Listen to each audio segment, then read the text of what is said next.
So, it is within.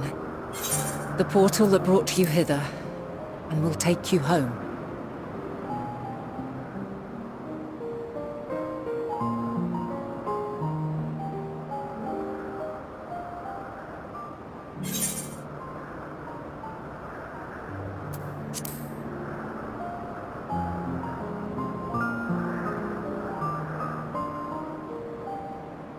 May you and yours emerge triumphant.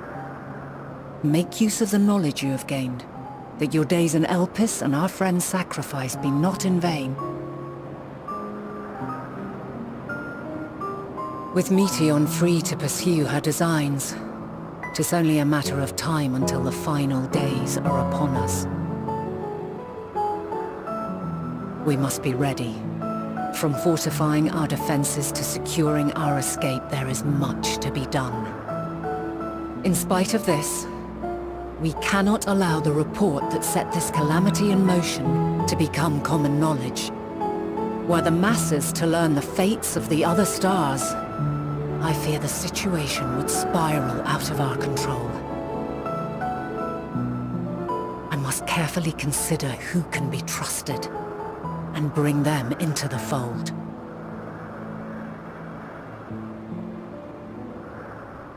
Ordinarily, I wouldn't hesitate to call upon the 14. However, it was the desire for a fair determination that drove Hermes to attempt to erase our memories. Were he made aware of his actions, there is no telling whether he would remain a friend or become a foe. Alternately, we might try to alienate him from the convocation. Yet in doing so, we would deprive ourselves of a brilliant mind who would be invaluable in the crises to come. Quite the dilemma. Which is why I must work independently of the convocation. Regardless of how we proceed, if we are to permanently avert the final days, we must be equal to Hermes' challenge. We must prove that mankind is worthy to exist. And this hinges, I think, on how we confront the all-consuming despair that accompanies a senseless and seemingly inevitable end. Bewildered and divided, we would perish like the peoples of those celestial ruins. We could not hope to survive the final days, much less take the battle to Meteon at her nest. We must find a way to defeat despair, to unite and prepare as many as possible for the struggle ahead.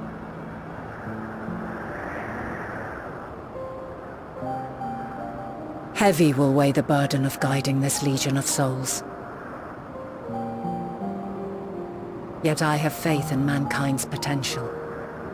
As long as he believes in himself, there is naught he cannot achieve. So I will not give up on him. On us. You may find your world to be very different. Or perhaps the erasure of our friend's memories has sown the seeds of a conjunction between us.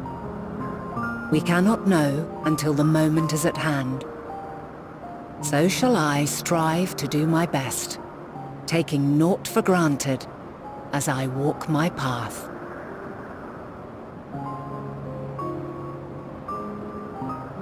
And I pray you walk with me to the end.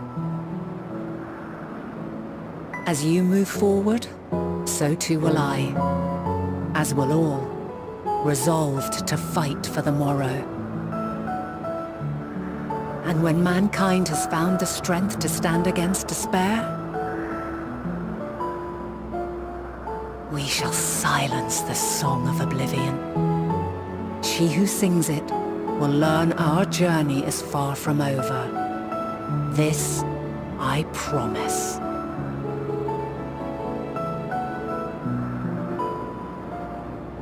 Fare you well, my light of the future, till we meet again.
From this day forth, I shall strive to bring honor to the seat of Vandana.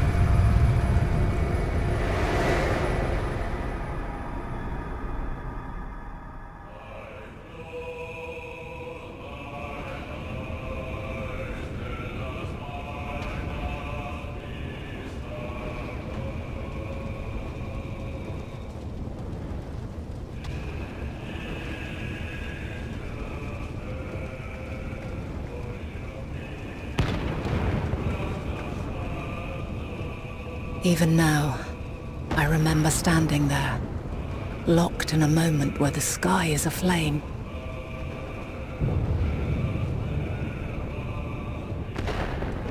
Where stars fall as tears, and screams darken the seas. Where resignation rots the trees.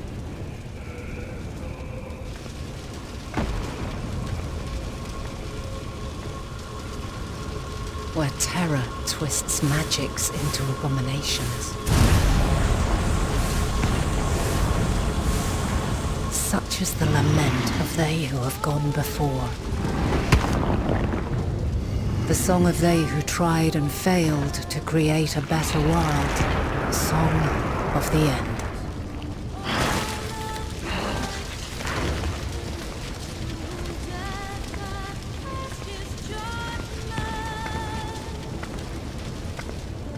That which hides at the edge of the universe is no longer hope's creation.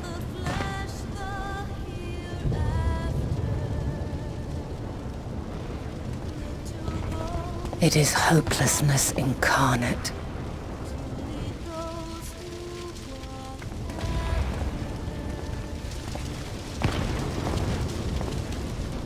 That day, mankind saw half of its number sacrificed to bring forth Zodiac.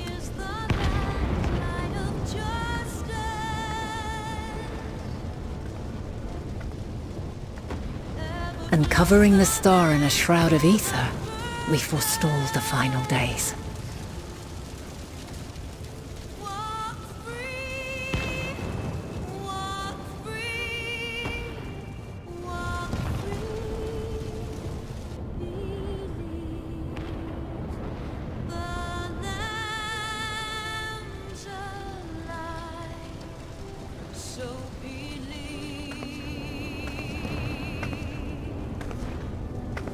Yet the cries echoed still. We wept for innocence lost, wailed for death inevitable.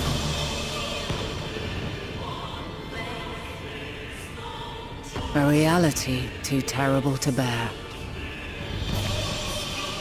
And for too many who sought comfort in gilded memories of joyful days and tranquil nights.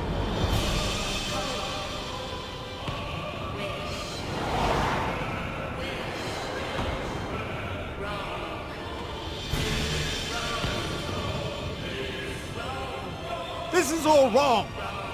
Why must we suffer so? It needn't be like this. No. There must be a way to restore things to the way they were. To reclaim the perfect paradise we once had. No, my friends. Suffering exists, and we cannot pretend otherwise. No civilization, however great, could eliminate it. If we would live, we must accept it as our constant companion. Let us not seek to forget this tragedy. Let us carry it in our hearts, that we may grow stronger and know true happiness. We can't accept it! We won't accept it! It will be ours again! A world free of sorrow! No, it will not. For there has ever been sorrow. Mankind was but spared its biting sting for a time. So please, open your eyes. To try and reclaim those lives we lost by sacrificing yet more isn't wisdom. It is weakness. No paradise is without its shadows. If we cannot accept this truth and learn from our pain, then our plight shall be repeated.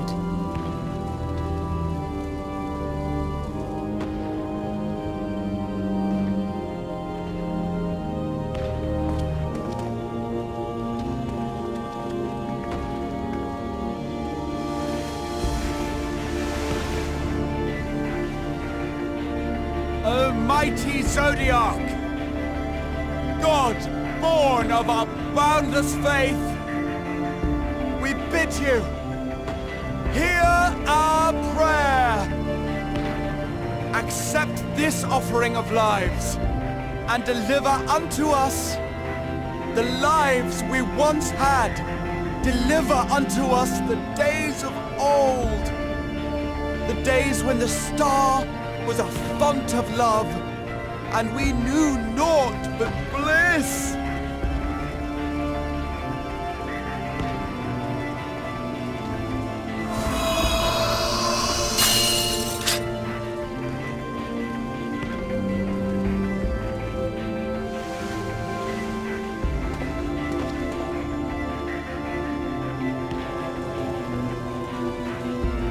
You would destroy it?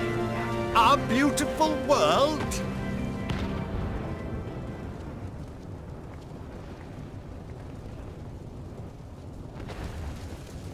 Lands that stretched on forever. Skies one could drown in. The heartbeat of nature, silent yet strong. And amidst it all, a people. Beacons of light and life. Laughter that warmed my heart like naught else before.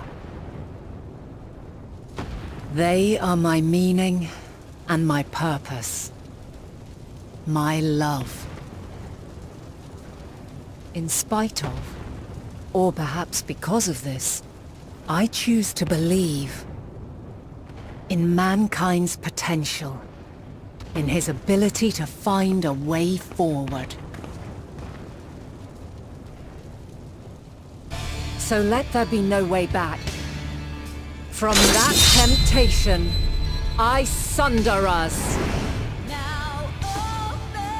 No more shall man have wings to bear him to paradise. Henceforth, he shall walk.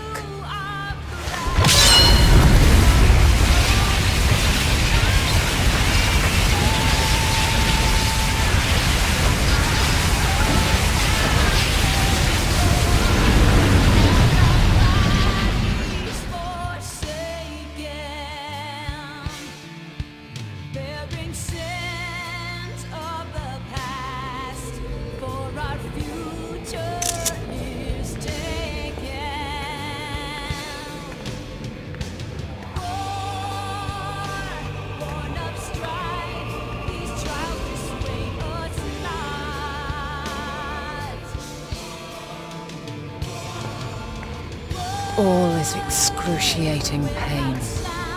I breathe fire and torment.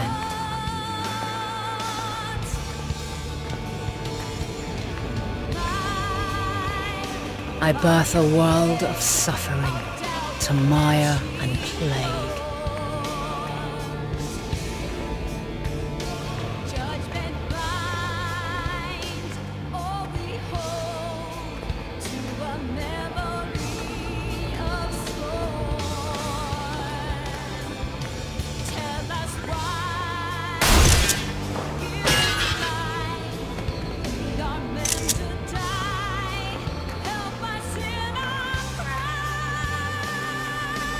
In one fleeting moment, lives come and go, ever moving towards the unknown.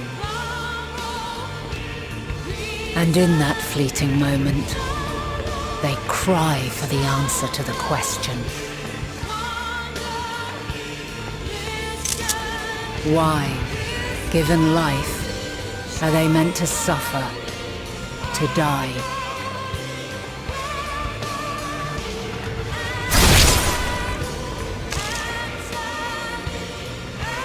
As fragmented, imperfect beings, yours is a never-ending quest.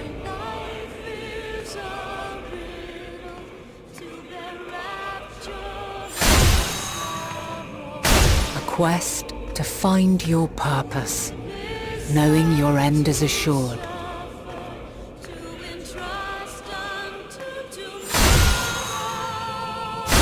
To find the strength to continue when all strength has left you. To find joy, even as darkness descends. And amidst deepest despair, light everlasting.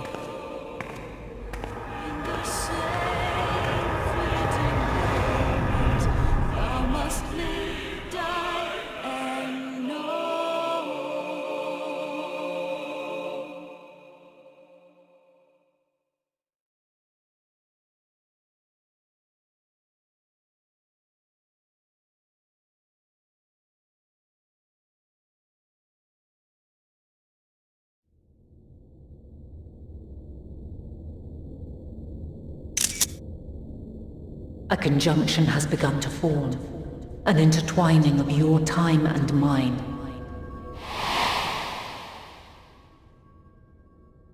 When you truly understand what is at stake, and your journey has prepared you to surmount the insurmountable, then shall I honor the promise made in another time, another age.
No. We were promised an escape.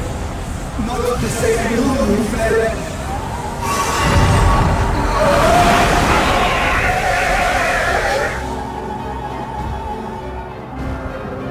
I shall not meet my final days here in this blasted waste.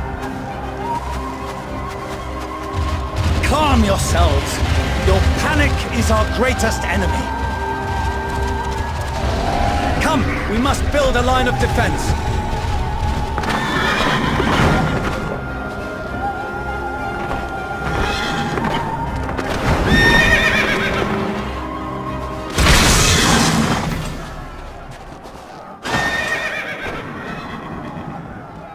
How? Leave the fighting to us, Father. You must lead the people to safety.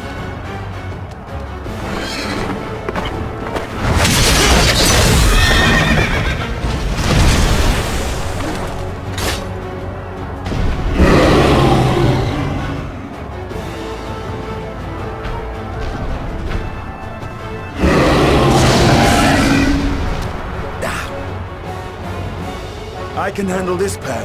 You shall tend to the refugees. Let us be about it.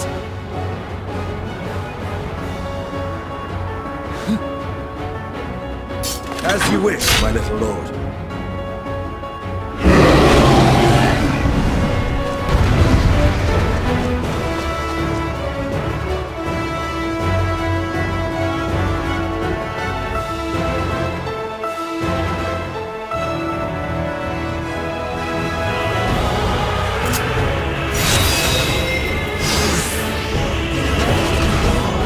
I'll command the beast's attention. See to the wounded! Help is at hand.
With me.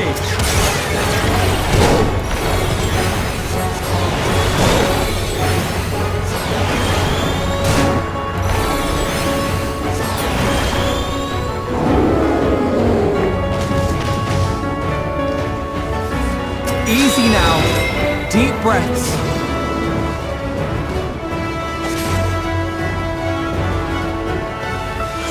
You're safe now.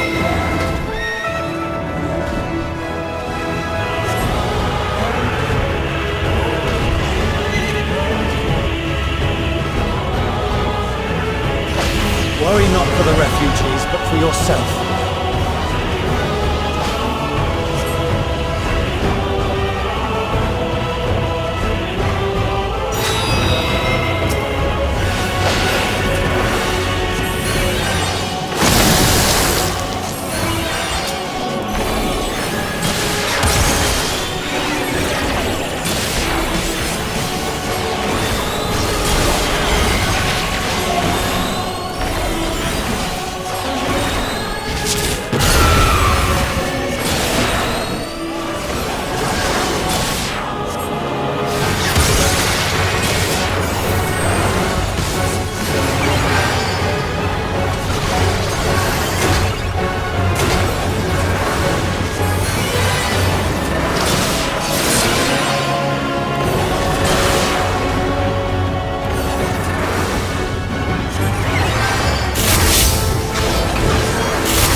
Help! Someone, please! What? No.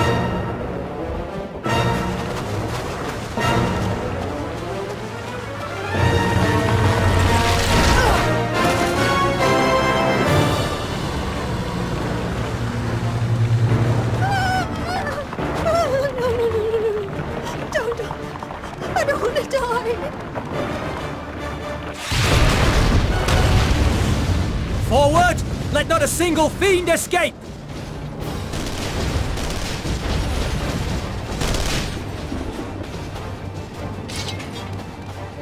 Wait, that's... Euless and the army. So, you've recovered then? In time enough to be of aid. For once.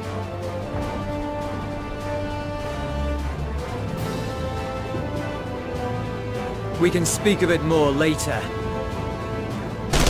For now, we must fight! To repay your salvation in kind, or with better! For Garlemald has her pride!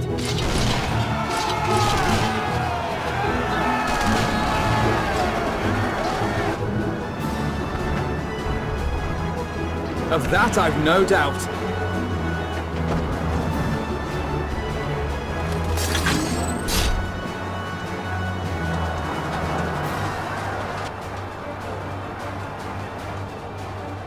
The gods.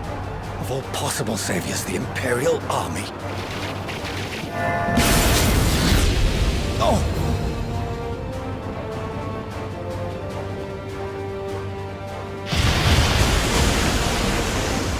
I had hoped to take all of them down at once. Think a withdrawal might be in order? Oh, sod that. You know who would never abandon these people to their fate. To be devoured by their former friends. That'd be beyond cruel. These beasts must fall here and now. Well then, I'd say it's high time we threw caution to the winds. So long as you spare me the heroic sacrifices. Now, let's go!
about. The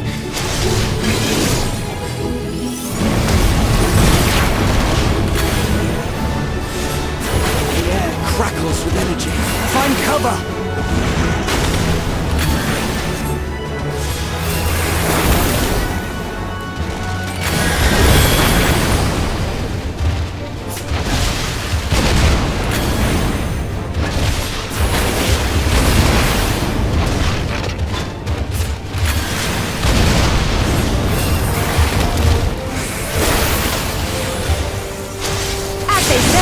Turnabout's fair play.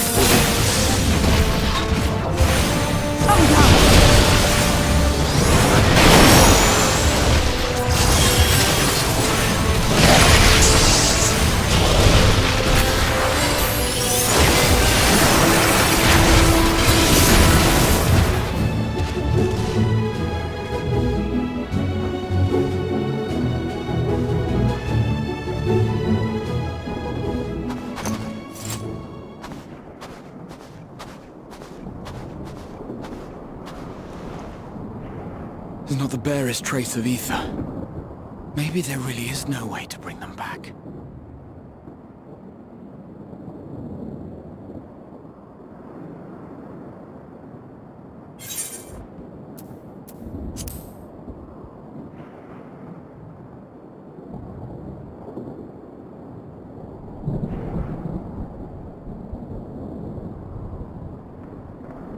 Thank you for saving our lives once again. I remember you, from Purusha. You helped us there too, didn't you? Ah, you're from Palaka's stand. I'm glad you're still in one piece.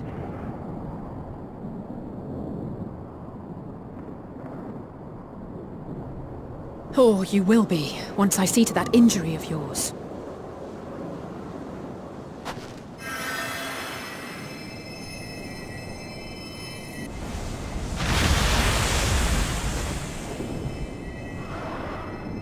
Look out!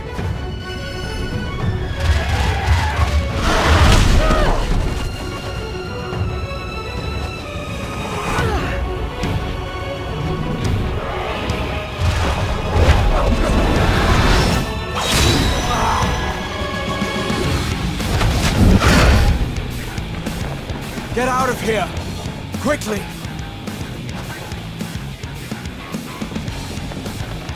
I won't lose them! Not a one! This will be a brighter future! I won't let a madman's apocalypse ruin everything we've fought to achieve!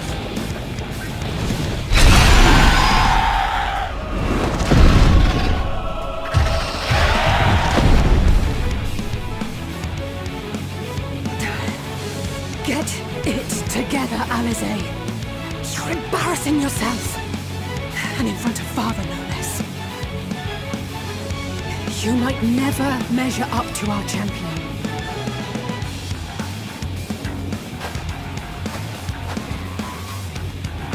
But we ask too much of her as it is. You mustn't let our sword in the darkness fight alone.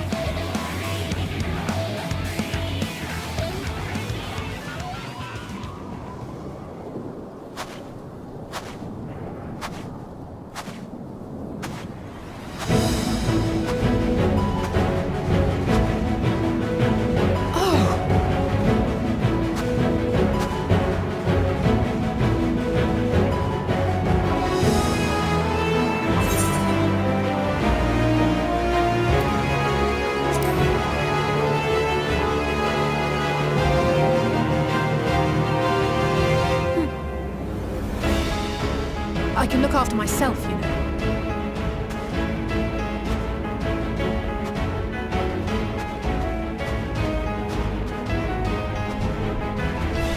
Everything's in order, I trust?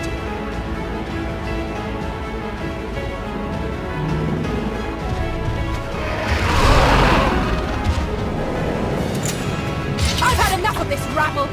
Come on!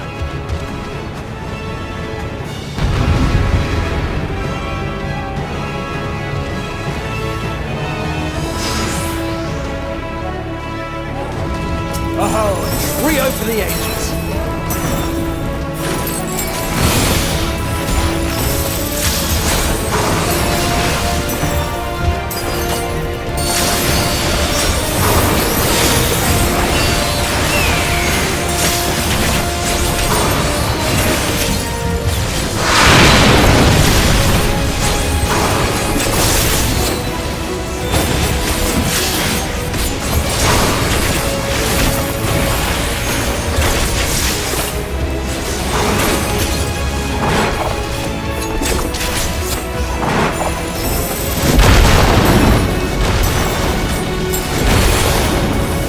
Beginning.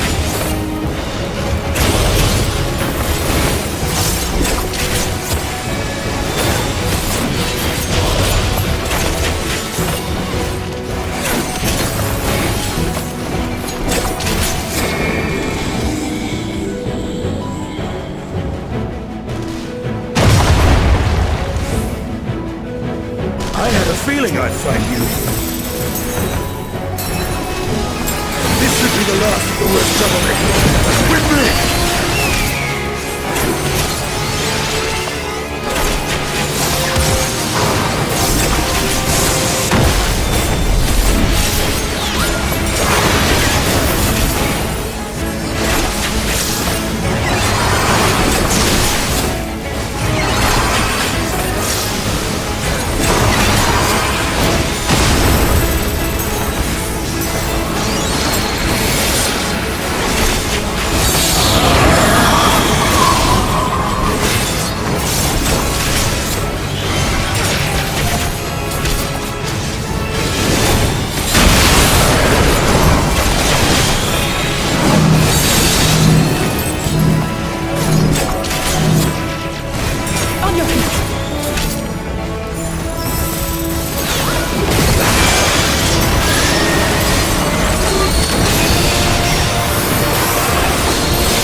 You must board without delay. The ship will depart ere long.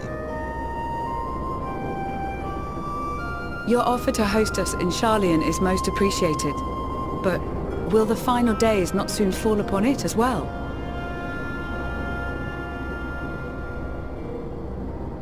Your hesitation is not unwarranted. The satrap entrusted me with your lives, yet I have failed your comrades. Nor are you wrong to fear that this corruption will continue to spread. I cannot promise you complete safety, even in my homeland.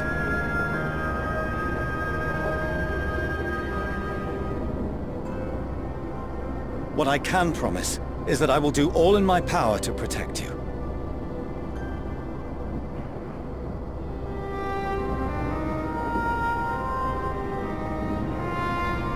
That power is not inconsiderable.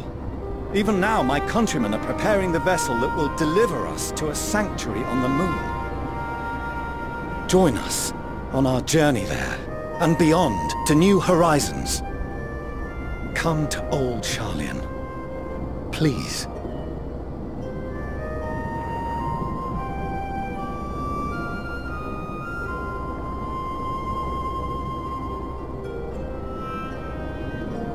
We would be fools to refuse such a generous offer made in earnest.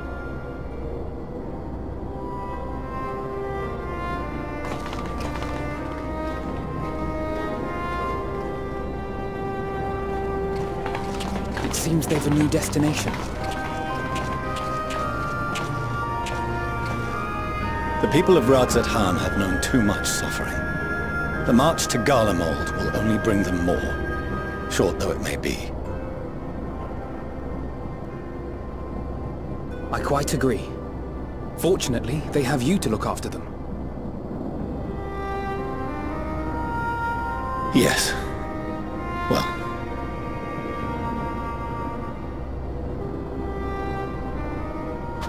Behind you! Just there!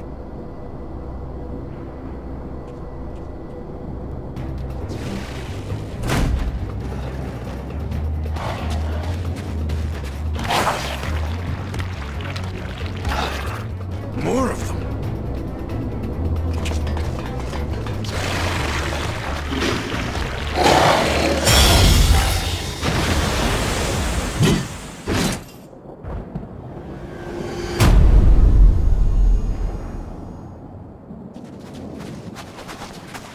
Xenos! Here!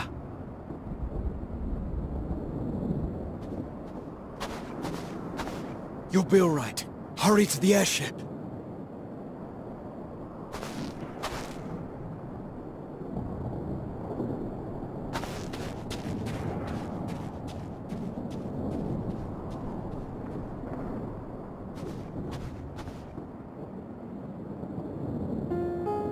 Why have you come? A heretofore unseen beast. 'Twas ripe for the slaying. Poor sport, alas. Unfit to temper my blade. Oh, for the love of... You cannot still be on about a rematch. That is, and has ever been, my sole concern.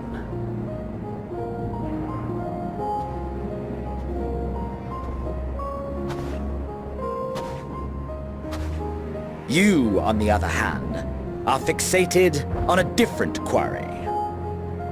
Your passion pales before mine, yet neither hate nor despair seem sufficient to recapture your misdirected bloodlust.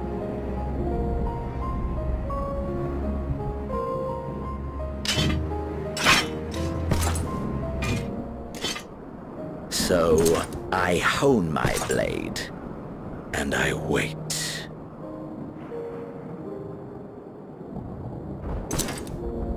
That's it. That's all you care about.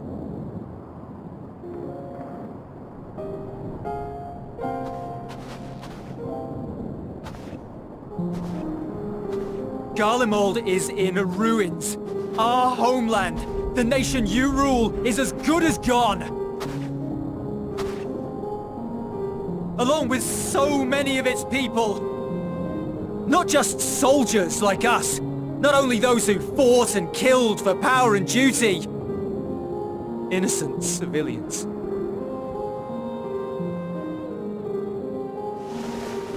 Murdered by their own flesh and blood. Lost and confused as they breathed their last. While we who survived with our lives and minds intact were left to freeze to death. The Eorzeans tell me all this was your doing! You slaughtered your countrymen! You did! For what? For nothing, in the end. So much wasted effort.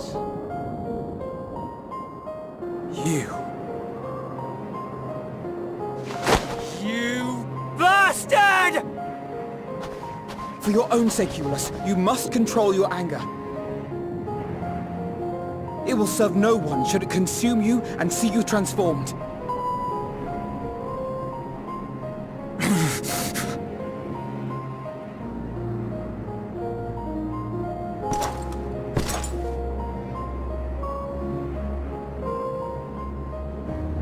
Would you be happier had I a good reason? What?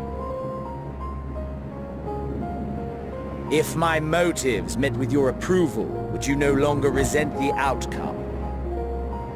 If so, then perhaps a beast's skin would suit you better. Duty, honor, morality. All constructs of convenience when put to proof. Surely the war taught you how easily power becomes the tool of the self-righteous. How the people's justice was merely a means to their ends.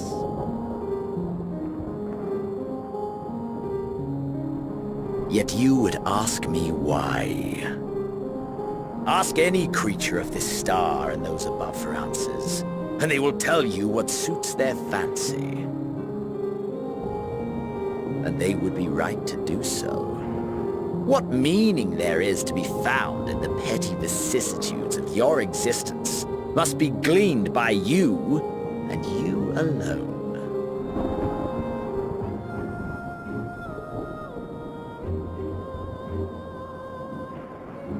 Should you seek it in battle in the fruitless pursuit of my demise, then come. Assume your rightful place as a notch on my blade.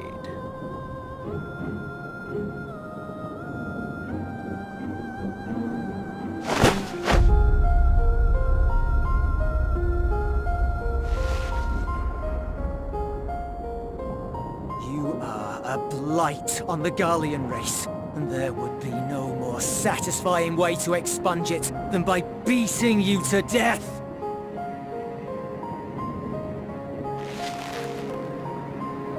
But I will not be party to another tragedy.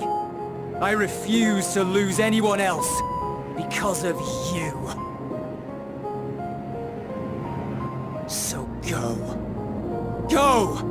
And may we never suffer your madness again!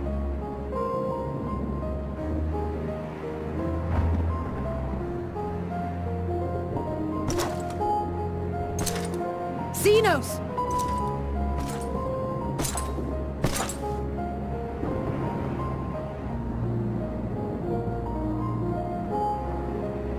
Perhaps you found meaning in living this way.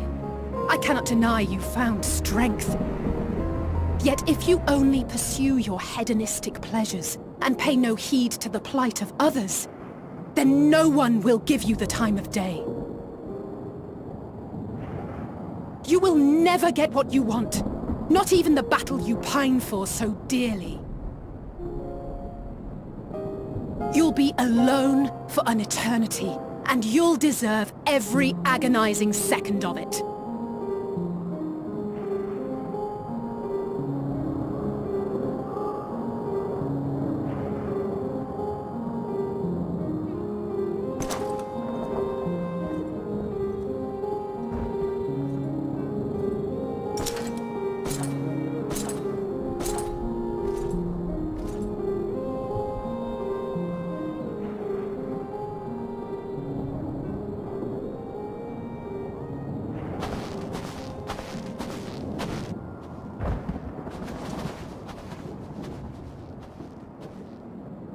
we're ready to depart. The refugee ships will be leaving shortly, but I've asked mine to remain for the time being. There's room enough for you to join me on it, if you wish.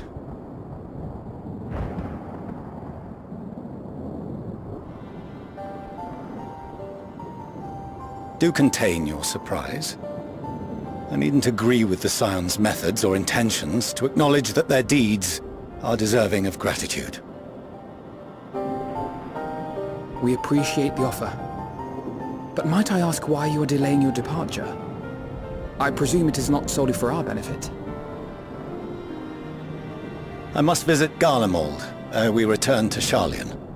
Having caused such an uproar, it is only meet that I explain myself to the Ilsabard contingent.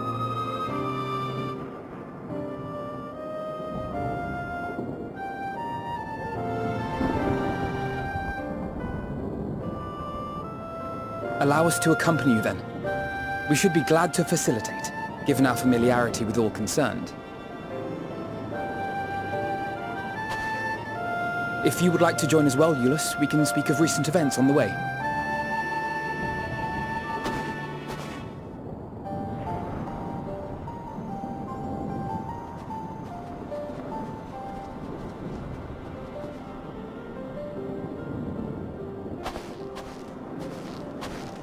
He'll be off to your seat on the forum next.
No major injuries then. Good. I briefed the recovered soldiers and sent them on their way as quickly as I could, but nevertheless feared they would not make it in time.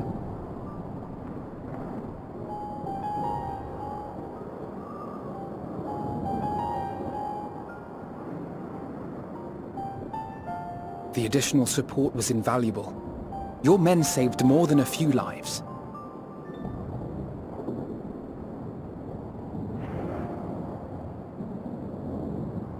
Though not all, I regret to say.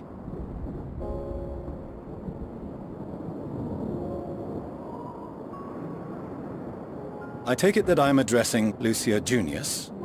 I'm the Forum's envoy, Fortuneau Leveilleur. And you are owed an explanation for these most dire developments.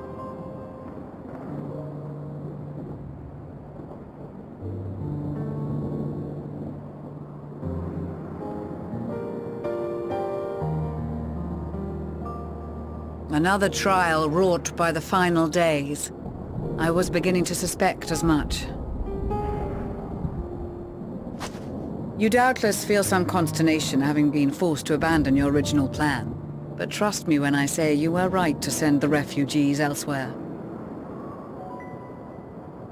Beasts have been sighted within the capital. Perhaps it was a stroke of grim fortune that the population was decimated beforehand. as they've yet to appear in any great number, but in time. In any case, Maxima leads the remainder of the contingent in an effort to cull the creatures and evacuate the populace as we speak. Once the airships have taken to the skies, I pray your men can be persuaded to join him. You'll permit us to retain our weapons? I wouldn't have sent you after the Scions were I expecting you to stab them in the back. And I, for one, would not consider past transgressions more relevant than future contributions. Regardless of the circumstances that saw us at odds before, we need men of courage now, more than ever.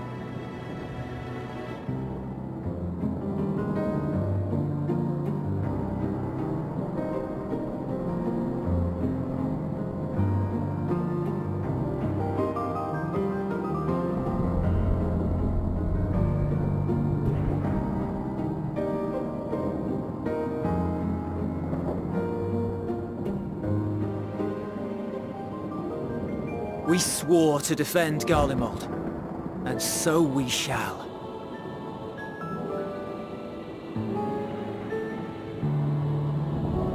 It seems you have everything under control. You will excuse me then, for mine own duties await.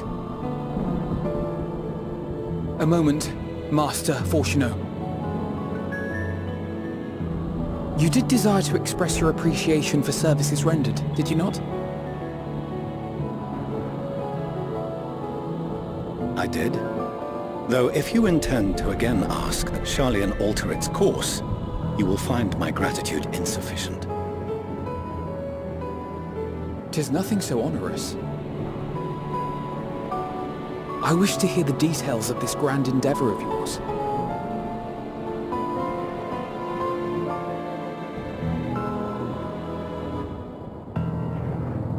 Do you swear to listen and to learn, and not to embark upon some scheme to impede us?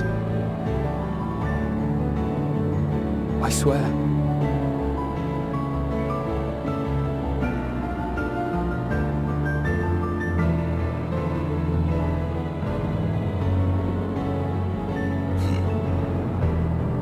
Any other I would doubt, but you I trust to keep your word.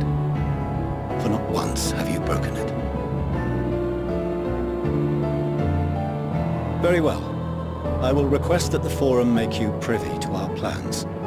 You may await our summons at the Baldessian Annex, assuming the decision is in your favor. Does that suffice? It does. You have my thanks.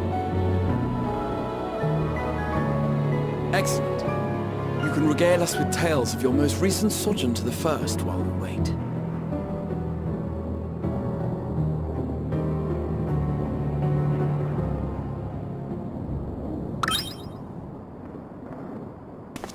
Did you hear something just now?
Dawn may banish even the darkest night, and to this bitter clime bring warmth and comfort.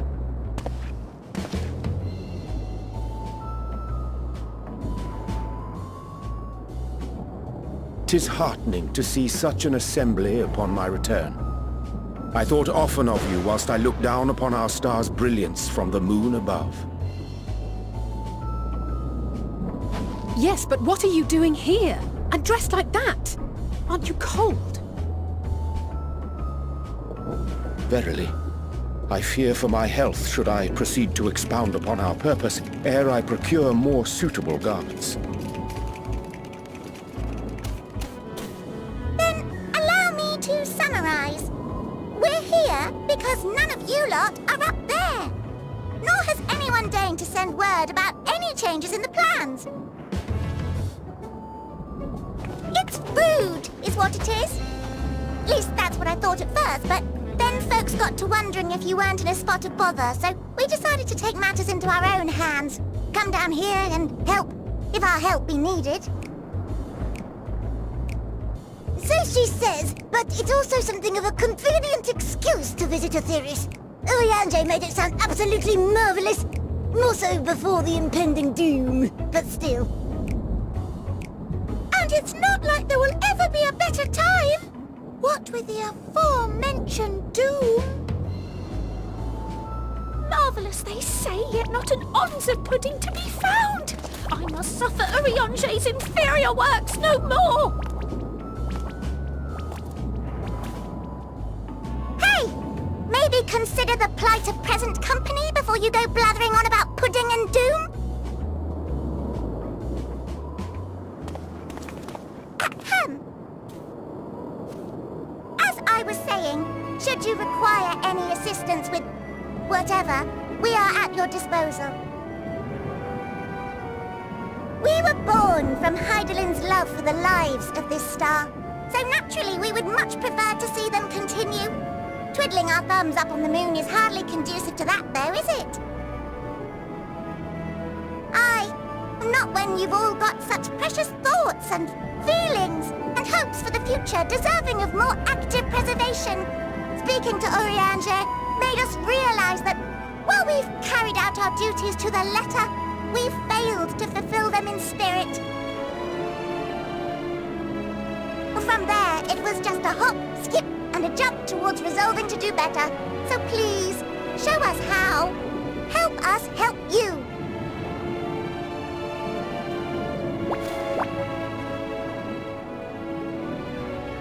Forgive me, but are they... Thy distant collaborators, indeed. Hail, fellow! Well met! You'd be a member of the Forum, would you? It's an honor and a pleasure to meet you at last. I'm Livingway, Hydaelyn's right paw! That last bit is very important. As am I, if I may humbly say so myself. I bid you welcome to our star, Livingway. On behalf of the Forum, I thank you for traveling such a distance to meet us. As you have surmised, preparations for the Exodus have not proceeded as smoothly as we had hoped. I should be happy to personally escort you to our headquarters in Charlian, where you may advise us as you deem fit.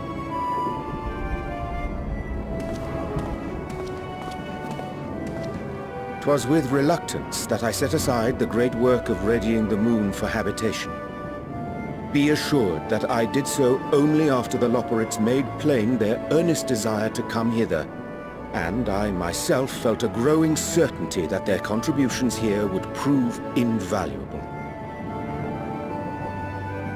'Tis trite, perhaps, but I followed my heart.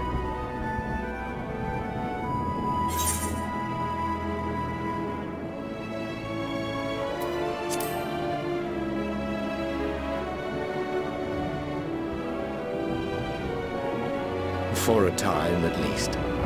Nevertheless, 'twas worth the journey to find present company well.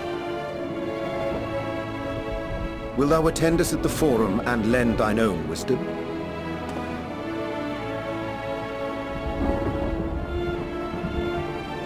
If that's all quite settled, can we start moving before Urianger catches his death? Even I'm freezing out here. Oh, I dare say you'll warm up quickly once you're aboard the airship. Sat shoulder to shoulder with our fur-covered friends.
There is a matter I wish to raise with you before we enter.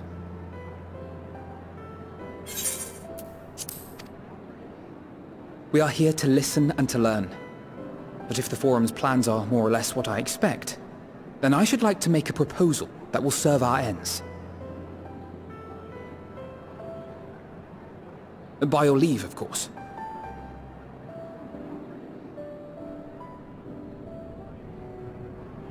I don't see why not. Your words and wits have gotten us this far. Agreed. I will present our queries so that you may consider the most advantageous way to advance your proposal without distraction. Thank you, everyone. If I may have your attention, the ad hoc session will now commence. The purpose of today's assembly is to brief the Scions of the Seventh Dawn, at their request, on the Great Exodus. You may enter.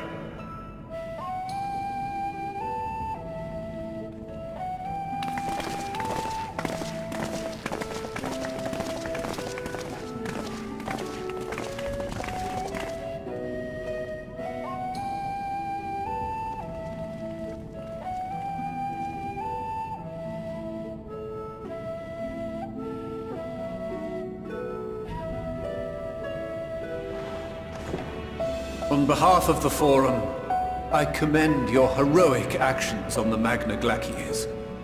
We shall not soon forget your service to us and the people of Radzat-Han. The Satrap, whom we have informed of the refugees' new arrangements, sings your praises as well. As an expression of our gratitude, we will endeavor to answer your questions as fully and openly as we are able. Then let us begin. First, it is the Forum's objective to ferry the life and knowledge of this star to the moon. Am I correct? You are. It is for this purpose that Sharlayan has labored these many long years. We have collected biological samples and scientific records from across the star. When the time comes, they will be moved from their places in Labyrinthos and Numenon and conveyed to safety. Once that critical task has been accomplished, we will begin transporting the Sharlayan citizenry, which has been categorized into groups. The earliest arrivals are to ensure hospitable environs for those who come after. Following our people, we will send those of other nations in turn, beginning with our allies. Radzat-Han was foremost among these, but since the final days have already come to Thavnair, we saw fit to include the refugees with earlier groupings. An ambitious plan. You have accounted for the safety of all nations and tribes, then? As many as we can. And how, pray tell, do you decide who to leave behind? To journey beyond the sky is an unprecedented and immeasurably difficult endeavor. Introducing sources of inevitable conflict would condemn all to certain death.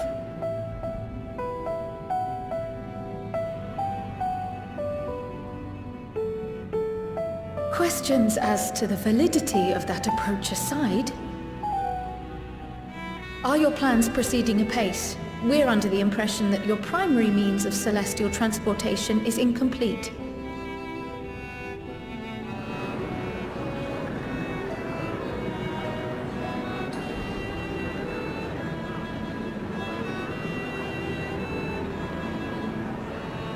If only in that it does not meet our optimal parameters, that is correct. This Ark, as some have taken to calling it, is fully operational and could be launched even today. However, the final days have progressed more quickly than we anticipated. At present, the ship is incapable of attaining speeds sufficient to meet our evacuation targets. Should we put the vessel into service, as it is now, we will be unable to travel to the moon and back quickly enough to complete the necessary number of trips. Precious lives and knowledge will be lost. Seven hells. Is there anything to be done?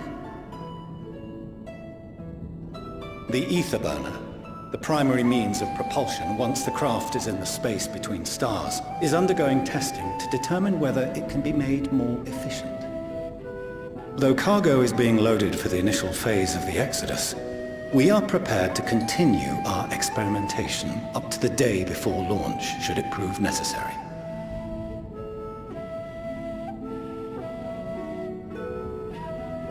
What if the Scions were to solve your problem?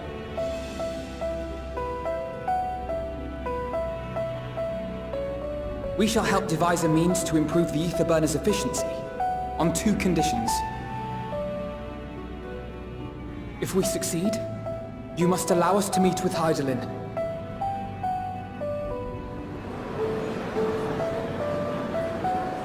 "'Twas simple enough to deduce. You have a Concord, and so you would never have abandoned the anti-tower had you no other means of communication. One far more convenient, I suspect.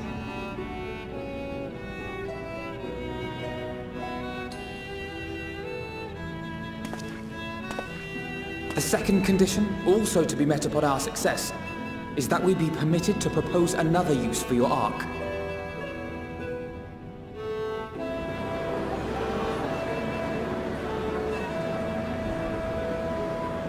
We would be at liberty to refuse this proposal.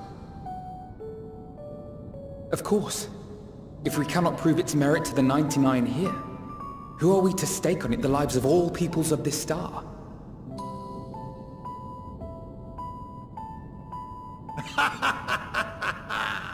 Delightful as always, Master Alfino.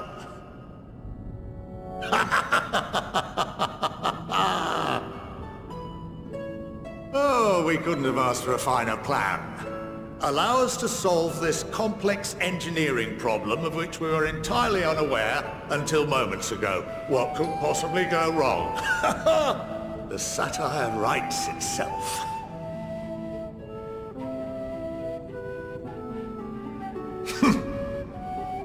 Yet, what field has not benefited from a change in perspective? When we are at wit's end, what we need is not the same dry theories recited ad nauseam, but fresh inspiration.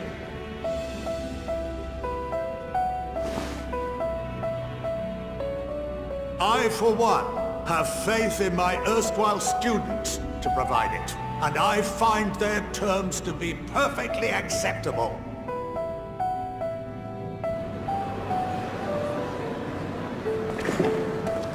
Order! Order! We have no time to waste on debate. I call a vote.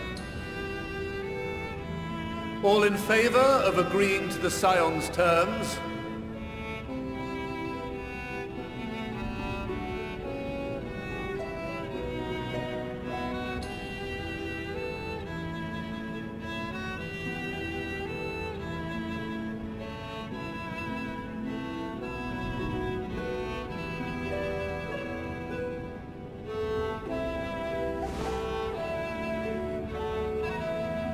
"71 in favor, 28 against.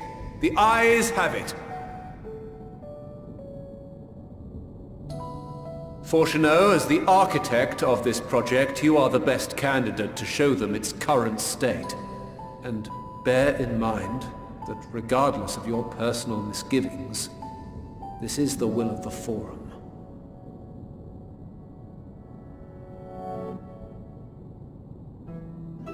Very well. I call this session to a close.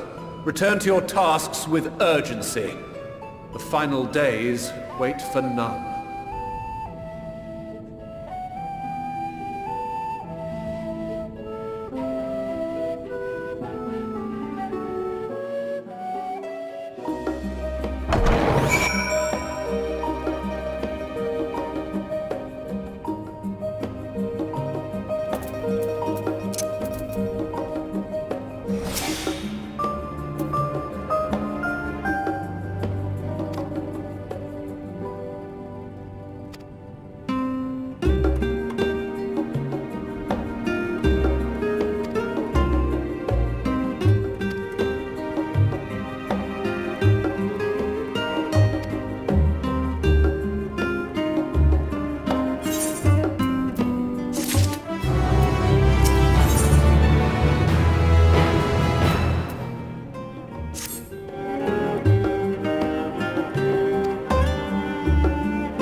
Could swap them out.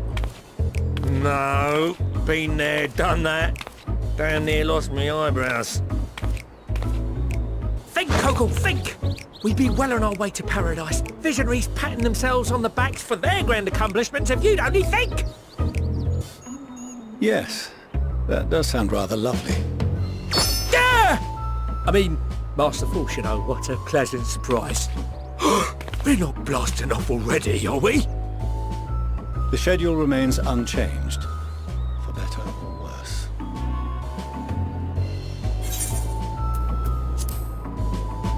Which is why the Forum has elected to accept assistance in resolving the ether burner conundrum.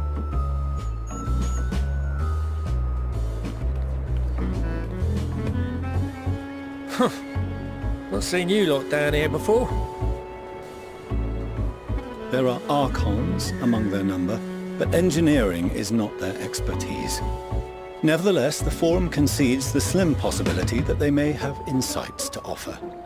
If not, you are at liberty to return them to the surface, by whatever means you see fit. I assure you that won't be necessary. Now, about your troubles with the ether burner. Aye, I'll walk you through it. Suppose I could do with a change of pace. As the name ought to tell you, the ether burner burns ether, ambient or otherwise, and transforms it into motive force. Think of it like a giant bomb that never stops exploding. Even out in that black void where the ether's right sparse, it's strong enough to move our arc. And it probably won't kill you like an actual bomb.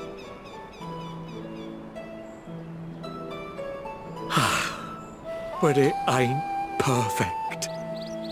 According to my calculations, to travel to the moon and back fast enough for the forum's liking, the conversion rate needs to be 6% more efficient.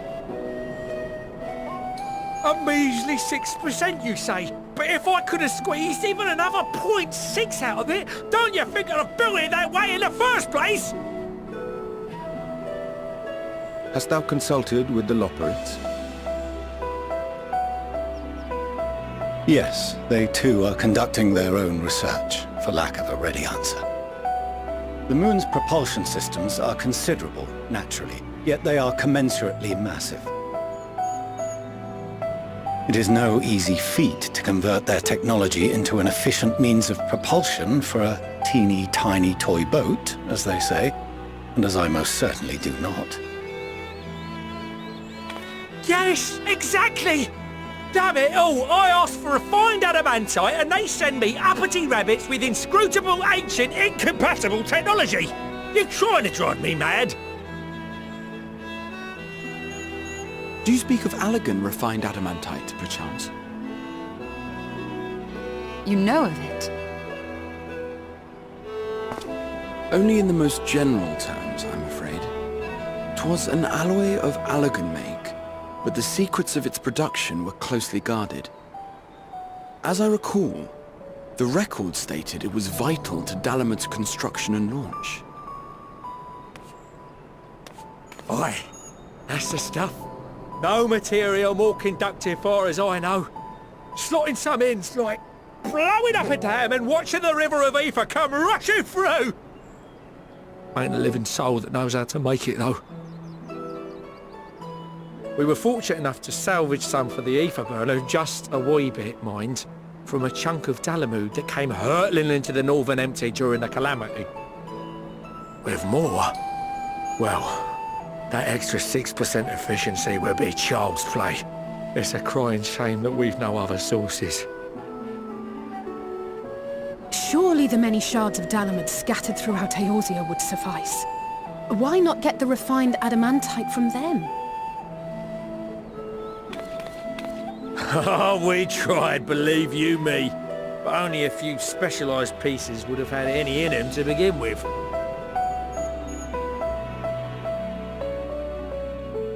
Drive calls from Ragnarok-class internment hulks. Those are the prize bits we really need. According to the Gleaners, getting to them means delving deep into the shards. And the defences are still very operational and very eager to blow them up.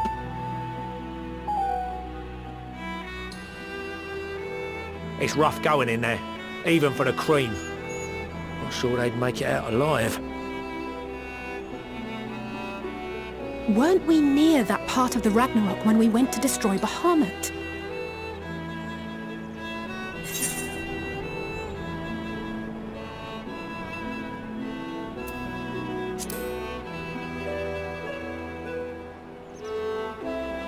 Heavens, are you all right? You look pale as a... well... Best put that battle from your mind for now. Deep breaths. That's it.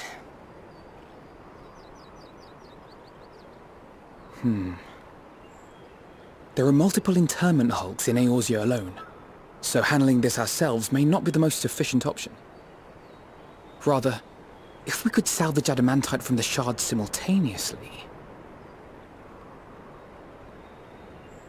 Thancred, is the link shell we established before you went to Garlemald still active? Of course. The floor is yours.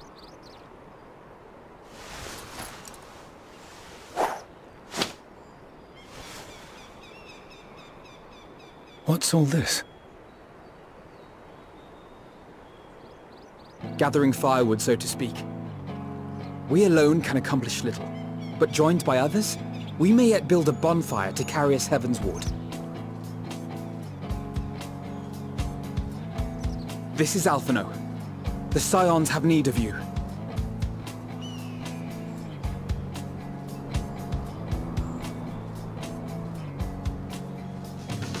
Understood. I will contact the Lord Commander and dispatch our finest at once. My sisters are somewhat preoccupied with the final days, so I will lead the 12's expedition myself. Are you aware of any other sources of refined adamantite?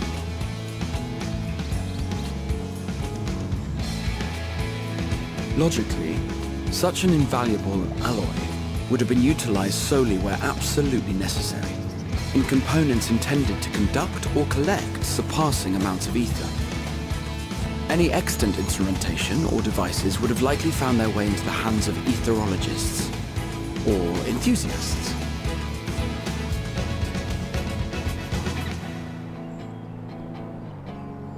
Magical artifacts of Allagan design?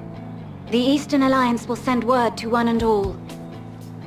Are there other ways we may offer aid? No shards of the Lesser Moon scar our soil, but our stake in this cause is no less for it.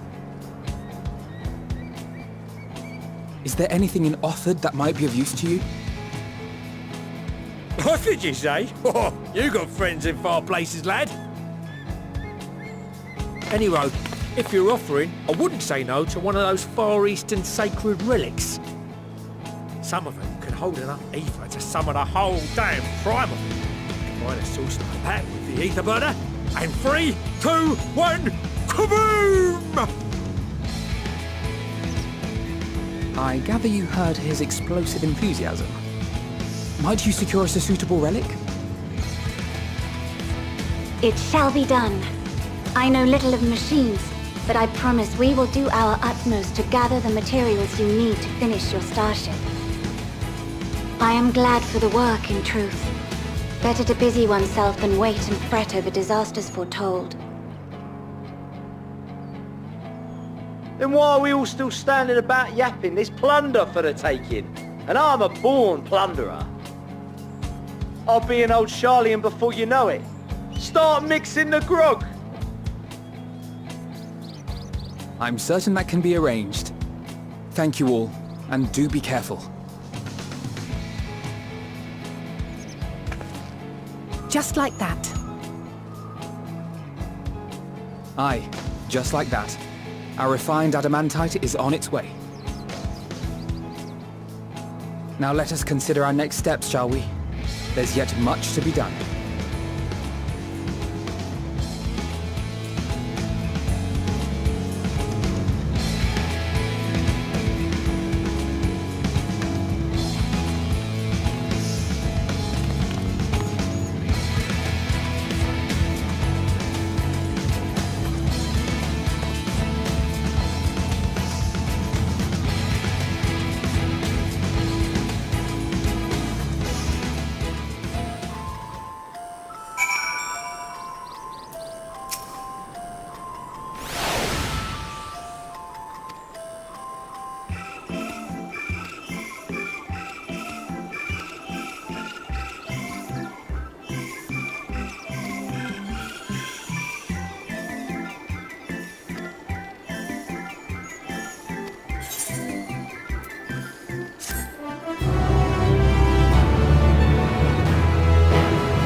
Our course of action is clear. We must harvest refined adamantite from the shards of Dalamud and procure arcane relics of Allagan make. summon the best and brightest of our immortal flames, and form an expeditionary party at once. Call upon the Sultan Sworn and Brass Blades for support as you must. Papashan, send word to the guilds. We will require the expertise of master artisans if we are to have any hope of identifying and recovering these elusive materials. Viergeist, we have need of your stone torches. They are to assist the immortal flames in scouring the ruins and to help secure the surrounding areas. I trust I can count on your support. As commander of the Stone Torches, my son Zimberk will personally see it done.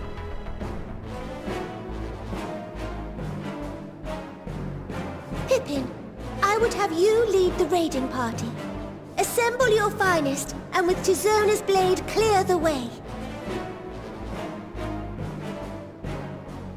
Lord Lolorito, I pray you take charge of the search for Allagan relics. Surely you know of some being traded on open or clandestine markets, or sleeping in collectors' vaults. Of course, I ask not that you do this out of the kindness of your heart. By all means, profit on the transactions. I wish you the joy of it. The final days descend upon our world. If circumstances are truly as dire as they say, Uldar's best efforts may be for naught.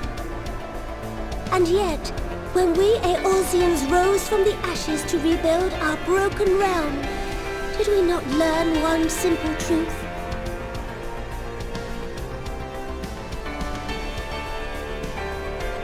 That which seems all but impossible to overcome alone may yet be possible if we stand together.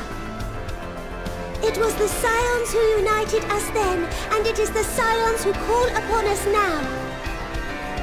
Uldar will answer that call.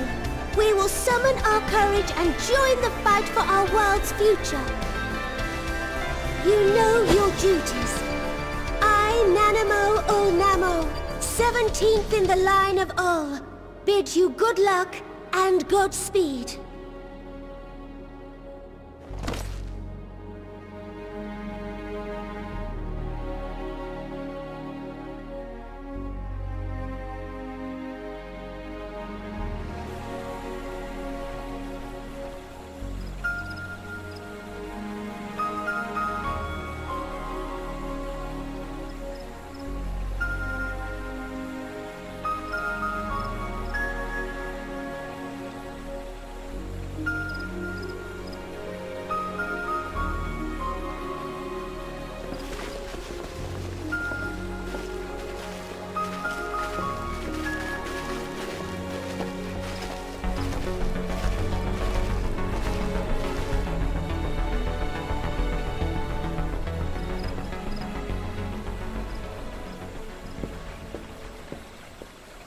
We fielded a goodly number, but our ranks are heavy with healers, and an abundance of restorative magics will be of little help in destroying Dalamud's defenses. Still, it has ever been thus with Gridania. We must steel ourselves for a protracted engagement.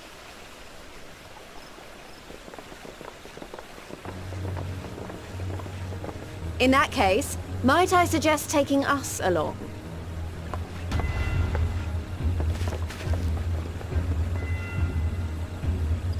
Commander Hext, what are you doing here?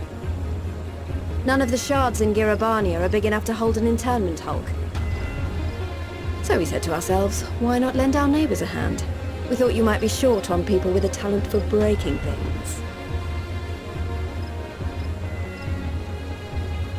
While it pains me to admit it, you are right. Our deficiency is so plain to see. It might have been a lifetime ago, but I was once one of the Scions assigned to the Shroud. I know this forest well. I know your people. And I know we will be stronger if we fight this fight together.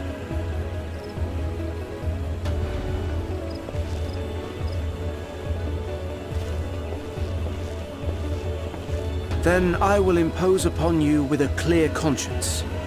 Come, let us speak of how to integrate our forces.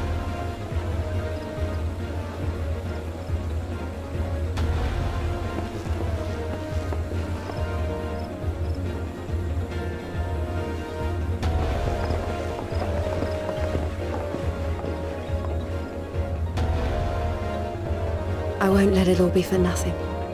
I promise you, Papalimo.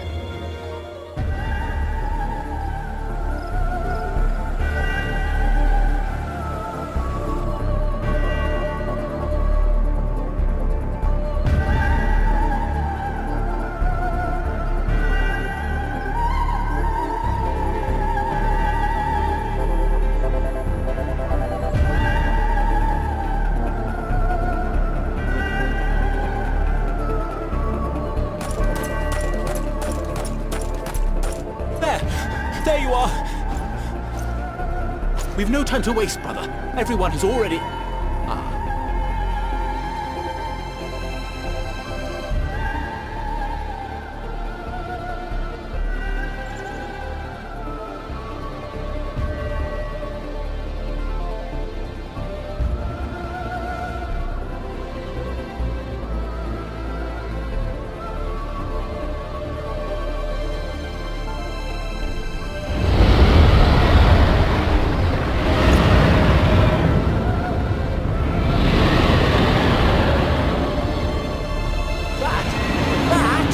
A roar! A dragon's roar!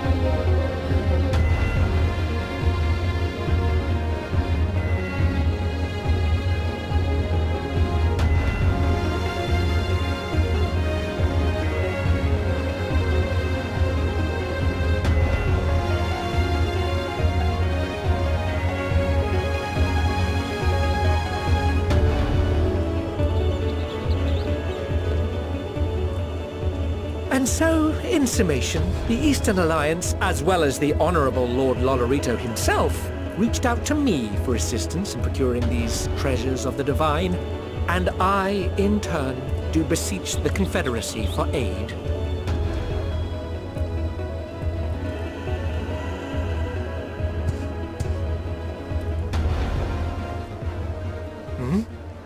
Is that...